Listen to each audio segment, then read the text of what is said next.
चलिए, good morning बच्चों। निकालिए क्लास 7। हम लोग देख रहे थे माता को पत्र, नहीं, और हम लोग पेज नंबर 39 सेकंड पैराग्राफ तक पढ़ चुके थे। आज हम लोग पढ़ेंगे, देखते हैं कहां तक पढ़ पाते हैं।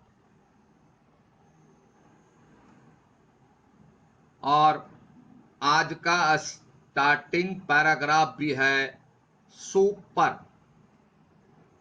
सबको पढ़ना चाहिए। अगर हमारे पेरेंट्स भी देख रहे हो तो थोड़ा सा ध्यान दे दीजिएगा, है ना। बहुत अच्छी बात है। हम लोग ऐसी बातों पर ध्यान ही नहीं जाता। दिन भर तो बस चाउमीन, तो हॉर्लिक्स, तो बॉर्नवीटा, उसकी शिकायत, उसकी निंदा, उसकी चर्चा, उसको कैसे बेवकूफ बनाए।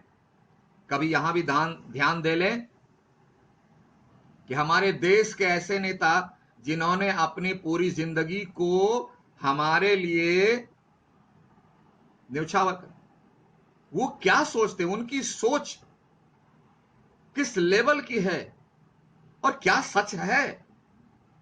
चलिए आज इसे परखते हैं। जो नेताजी अपनी मां को पत्र में अपनी मां को लिखते हैं, हमें मनुष्य जीवन मिला है, ये भूल जाते हैं। 99.9% व्यक्ति इसको भूल चुका है। वो समझते ही नहीं कि मुझे मनुष्य जीवन मिला है। वो समझते ही नहीं कि मैं मनुष्य हूं। ख्याल ही नहीं रहता। क्यों? इसके चक्कर में भूल जाते हैं। नेताजी याद दिला रहे हैं, हमें मनुष्य जीवन मिला है, साथ ही बुद्धि और चेतना और आत्मा जैसे गुण मिले। कितनी बड़ी बात है। हम में से प्रत्येक व्यक्ति लगभग भूल चुका है कि हम मनुष्य हैं। क्योंकि अगर उन्हें याद हो कि वो मनुष्य हैं तो मनुष्य के जैसा व्यवहार करेंगे। कहां है? कभी आप तुलना कर लें, आगे पढ़ के देख लीजिए। और मनुष्य होने के साथ साथ हमें क्या मिला है? बुद्धि। बुद्धि मिली है। और इसी बुद्धि के चलते आज हम इस तरह से हैं कि आपके सामने हम बिल्कुल लाइव क्लास पढ़ रहे हैं। मैं यहां और आप देख रहे हैं। किसी जानवर को आपने नहीं देखा है, वो तो स्कूल का नाम भी जानता है कि नहीं जानता है पता नहीं, आपको मालूम हो। कहीं कुछ नहीं, जीरो। हमारे पास बुद्धि है लेकिन इसका दुरुपयोग करते हैं, सदुपयोग नहीं करते। और एक बात कहूं, आपको आश्चर्य होगा, बुद्धि तो मच्छर को भी है, चींटी को भी है। जानवर को बोलते हैं ना बुद्धि नहीं है, नहीं, उनके पास भी, जानवर को भी पास बुद्धि है। अगर चींटी के पास बुद्धि नहीं होती तो लाइन में कैसे चलती? मच्छर को बुद्धि नहीं होता तो जिसका खून बहुत टेस्टी है उसी को क्यों काटता? टेबल को नहीं काटता है मच्छर। और अगर आप ओडोमास लगा लो या कुछ लगा लो तो मच्छर जाएगा तो भागेगा, बोलेगा नहीं भाई ये बहुत खतरा है, यहां डेंजर है, नहीं काटेगा आपको। और जिसका खून टेस्टी होता है उसको बार बार काटता है। बुद्धि तो है। मुर्गी के बच्चे को ही मारने दौड़ो, मुर्गी कौ कौ कौ करके दौड़ेगी मारने के लिए। छू के जरा देखना, तो उसके पास बुद्धि है कि हमको क्या रिस्पॉन्स देना है, लेकिन रैशनैलिटी नहीं है कि इसके बाद क्या होगा। मच्छर ये नहीं सोचता है कि बहुत सुंदर टेस्टी खून है, काटो इसको, लेकिन उसके बाद क्या होगा उसको नहीं मानता है। जैसे काटता है आदमी करता है, दाइंड हो जाता है मच्छर का। अगर मच्छर सोच लेता तो दाइंड नहीं होता उसका। उसके पास विवेक नहीं, यानी उसके बाद क्या होगा, उसे कैसे करना चाहिए, कुछ नहीं मालूम। यह विवेक बताता है, यह हमारा विवेक बताता है। और यह विवेक कहां से आएगा? बुद्धि के डेवलप होने से। इसीलिए नेताजी ने कहा बुद्धि है, यानी इसको डेवलप करना है, तब हमारी विवेक शक्ति बढ़ेगी। डेवलप कैसे करें? ऐसे ही पढ़िए ना, पढ़िए, समझिए, अपने लाइफ में इंप्लीमेंट कीजिए, बुद्धि बढ़ जाएगी। बुद्धिमान हो जाएंगे। चेतना, चेतना मतलब हमको सेंस है कि मुझे क्या करना है, नहीं करना है, कल क्या किए थे, परसों क्या किए थे। है, जानवर को ख्याल नहीं रहता कल क्या किए थे, किससे भेंट किए थे, कल कौन कौन सा काम किए थे, आज कौन कौन सा करना है, कुछ नहीं। उसके बाद दो काम है, अभी है यहां भी दो काम है उनके। देखते हैं नेताजी क्या बताए। दो काम, भूख लगी उठाओ खाओ, खाना ना मिले किसी के घर में घुस जाओ, बाजार में किसी के डलिया में हाथ लगा दो, मारो पीटो, कोई फर्क नहीं पड़ता है, खाओ। पेट भर गया, कहीं भी जाकर के पूंछ झाड़ दिया, सो गया, बस, और कोई काम नहीं उसका। लेकिन हम मनुष्य हैं, हमारे पास बुद्धि है, इसे बढ़ाना है, विकसित करना है, ताकि हमारा विवेक बढ़े, विवेकशीलता बढ़े, विवेक की शक्ति बढ़े।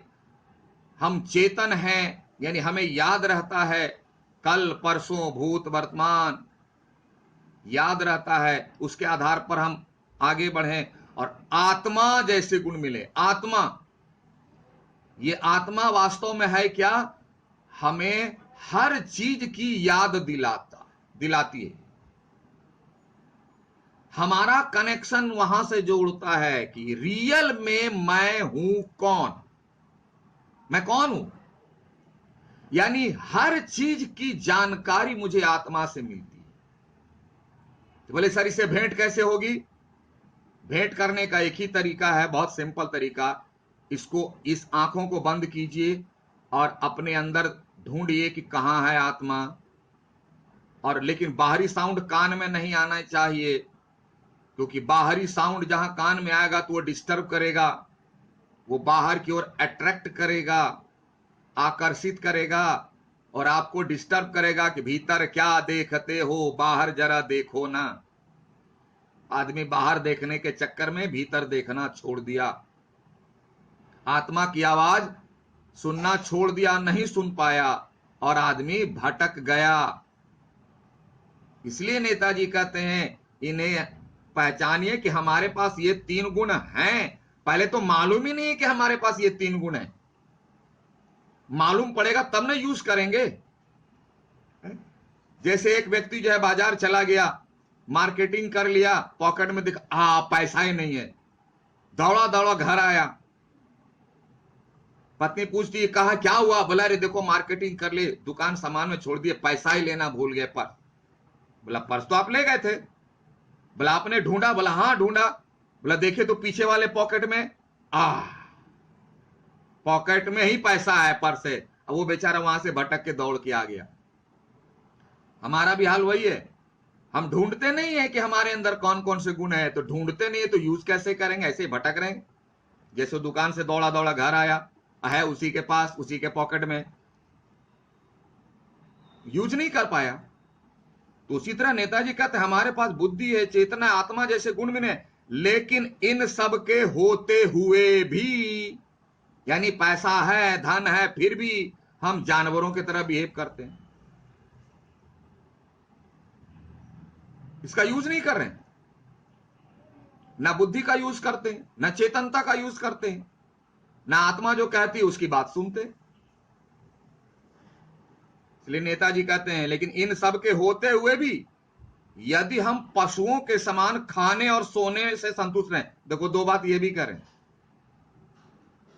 यानी मेरा सपोर्टर है, जानवर को क्या खाओ और सो, ना उसको स्कूल जाना है, ना दुकान खोलनी है, ना ड्यूटी करना है, ना आटा चावल लेना है, ना मार्केटिंग करना है, कुछ नहीं करना है। अगर इन तीनों यानी बुद्धि, चेतना और आत्मा जैसे गुण के रहते हुए भी अगर मैं जानवर की तरह व्यवहार करूं, इंद्रियों के दास बने रहे, इंद्रिया मतलब ये बाहर, आई बोले ना, आत्मा बोलती है मेरे अंदर देखो ना, तो बाहर वाला बोलता है अरे बाहर आओ, आत्मा को क्या देखते हो। इंद्रियों के दास मतलब अच्छी आंख देखें अच्छी चीजों को, थोड़ा खाएं, भले ही अच्छा नहीं लगता है, थोड़ा फ्राई करके लाओ, है ना, रिफाइंड ऑयल में थोड़ा मसाला लगाओ, ये वाला वो वाला, जिह्वा, यानी 5 जो हमारे पास इंद्रियां हैं उसी के पीछे पड़े रहते हैं, दास बने हुए, गुलाम बने हुए, अंदर नहीं देखते, केवल अपनी चिंता करें। और इतना सेल्फिश हो गए हम लोग, केवल अपने बारे में चिंता करें, पशुओं के समान नैतिकता शून्य, यानी मॉरल लेस। अभी मैं कहता ना, जानवर या नहीं सोचता है कहा क्या करना चाहिए नहीं करना चाहिए, कब करना है, कुछ नहीं, ये सब मनुष्य के लिए मॉरल लेस है। वो जीवन जीते रहे तो हमारे मनुष्य के रूप में जीने की क्या सार्थकता है? तो क्यों मैं कह रहा हूं मनुष्य हूं, मनुष्य हूं। We are high educated person. अरे हाई एजुकेटेड का मतलब क्या होता है, थोड़ा समझे तो। जानवरों की तरह खा रहे हैं, सो रहे हैं और अपने लिए काम करें। कभी जानवर को देखा है कि अगर अपने खाना खा रहा है तो दूसरों को भी खिला रहा है कि लो भैया तुम भी एक पीस ले लो? हम लोग पार्टी में जाते हैं तो अपने दोस्तों को बोलते हैं सर आइए लीजिए, बोले नहीं नहीं, बोले हाँ लीजिए ना, उनको लेके देते हैं। कभी जो जानवर लोग खाता है वहां देखो तो, कभी किसी को एक दूसरे को देता है? नहीं देता है। हाँ हाँ हाँ, आप नहीं करेगा, और कोई आएगा तो दौड़ेगा उसको मारने के लिए, काटने के लिए। ऐसा तो हम लोग कर रहे हैं बाहर में भी। उसका शोषण करो, उसे मत दो, सब खुद ले लो, ये सारा क्या है? तो वही बिहेव है, तो ही करें। तो जीने तो हम मनुष्य क्यों कहलाएं? टीवी है बहुत, चंद्रलोक कंपनी का, लेकिन कभी चलता नहीं, ना साउंड है, क्या फायदा? हम मनुष्य हैं, शर्ट पैंट घड़ी चश्मा लगा के ना बहुत हैंडसम लगते हैं, लेकिन एक नंबर का गुंडा, एक नंबर का स्वार्थी, किसी के प्रति कुछ नहीं सोचते हैं, तो ऐसे बॉडी हैंडसम लेके क्या फायदा? मैं नहीं कह रहा हूं, नेताजी कह रहे हैं, जीने की क्या सकता था? Meaningless body, meaningless human being. क्या वह जीवन जीने के योग्य है जो दूसरों की सेवा में समर्पित न हो? जो आदमी दूसरों के लिए कुछ भी नहीं कर सकता, क्या उसका जीवन जीने लायक भी है? कभी सोचना है। नेताजी कहते हैं कभी सोचिए इस पर। ये हमने क्या अपने आप को बना लिया जानवरों की जिंदगी। मां आप जानती हैं मैं आपको यह सब क्यों लिख रहा है? मां से पूछती, मां जानते हो मैं ऐसा क्यों लिख रहा हूं तुमको, आपको क्यों लिख रहा हूं? इसके पीछे कारण क्या है? क्योंकि आप ही कहें ये सब बातें मैं किससे करूं। बोले आप ही बताइए मैं किससे बातें करूं, कि दुनिया में मां के जैसा दोस्त नहीं, तो मैं किससे कहूं? कौन मेरी दिल की बात सुनेगा? एक तो तुम ही हो जो पूरी दिल की बात सुनती हो, समझती हो और बिना कहे जान जाती हो। मैं दूर हूं इसलिए सुना रहा हूं, क्योंकि मेरा तुमसे बढ़कर के कोई अच्छा दुनिया में दोस्त नहीं जो जिससे मैं अपने दिल की बात कह सकूं। कौन मेरी बातें सुनेगा? कोई सुनने वाला भी नहीं। आप कितना ही बदमाशी करो, कितना ही कुछ नेगेटिव वर्क करो, बाहर वाले दंड पनिशमेंट देने के लिए तैयार हैं, लेकिन मां के पास जाओ तो उसको लगेगा नहीं मेरा बेटा तो कुछ किया ही नहीं, मेरा बेटा तो मेरे बेटे जैसा सीधा सपाट सुंदर अच्छा इस दुनिया में नहीं, हाँ इस दुनिया में है ही नहीं। क्योंकि उनको अपने बच्चों की बुराई नहीं दिखती, नहीं दिखती है, और दूसरों को बुराई ही दिखती है। मां के पास जाकर के सब बुराई खत्म, मेरा बेटा ऐसा कर ही नहीं सकता है, प्रश्न ही पैदा नहीं होता है। इसका कारण प्रेम, विश्वास। और इसीलिए नेताजी कहते हैं कि मेरी बातों पर कौन विश्वास करेगा, कौन इसका एहसास करेगा? मां इसीलिए मैं आपको यह बात सुना रहा। कौन इन्हें गंभीर मानेगा, इसे सीरियस कौन लेगा? अगर आप अपने पेरेंट्स से कहो पापा मम्मी हमको ये चीज चाहिए, बहुत ज्यादा बोलेंगे अच्छा बेटा कल परसों तरसों, लेकिन ला देंगे। अगर आप पड़ोसी से मांग के देखो तो, जाना आज पड़ोसी से मांगने कि अंकल हमको ये खिलौना चाहिए, देखना क्या कहते हैं। पहले तो आंख निकाल के देखेंगे ऊपर से नीचे तक, बोले कहां से पागल आ गया है। क्योंकि आपकी मां आपके पेरेंट्स ही इस बात को सीरियस लेते हैं और कोई भी असुविधा वो खरीद कर ला के देंगे। नेताजी वही कहते हैं, इस बात को सीरियस लेने वाली सिर्फ तुम ही हो। दुनिया मेरी बात पर ना विश्वास करेगी और ना इसे गंभीरता से लेगी। जिनका जीवन स्वार्थ से प्रेरित है, जो हमेशा सिर्फ अपने लिए जीता आया है, वे कभी इस प्रकार सोच नहीं सकते। जो जन्म से ही सिर्फ अपने लिए जीता आया है, मैं, मेरा मेरा, उसके दिमाग में दूसरों की सेवा, दूसरों की सहायता की बात आएगी कैसे? क्योंकि वैसा करने पर उनके स्वार्थ पर आंच आ जाएगी। अगर कोई भूखे को 2 रोटी दे दे तो मेरी थाल की कितनी सुंदर कचौड़ी घट जाएगी ना, और वो घटना बर्दाश्त नहीं करते। लेकिन एक मां का जीवन स्वार्थ रहित होता है। मुझे मालूम है, नेताजी कहते हैं कि एक मां का जीवन ही स्वार्थ रहित होता है। कुछ भी खाएगी तो पहले तुम लोग को खिलाएगी। अब पूछना मम्मी तुम खाओ, बोला हम खा लेंगे ना, मेरे लिए है ना रखा हुआ, पहले तुम खाओ। इसीलिए नेताजी ने मां से ये सवाल इतने पूछे कि मां तुम ही हो, मां ही एक ऐसी होती है जो स्वार्थी नहीं होती। इसलिए तुम मेरे अंदर हो, तुम्हारा ही स्वभाव मेरे अंदर है, मैं भी तुम्हारा ही पुत्र हूं। तुमने ही सिखाया है मुझे दुनिया के लिए जीना। इसलिए आज बहुत दर्द होता है, बहुत पीड़ा हो रही है, बहुत कष्ट महसूस हो रहा है, बहुत बेचैनी महसूस हो रही है। इसलिए मैं आपसे ये बातें शेयर कर रहा हूं। और आप ही की दी हुई शिक्षा से, संस्कार से आज पत्र के माध्यम से ही आपके सामने एक प्रतिज्ञा करना चाहता हूं। वह प्रतिज्ञा क्या है अगले क्लास में देखेंगे। ठीक है? Okay, thank you, have a nice day.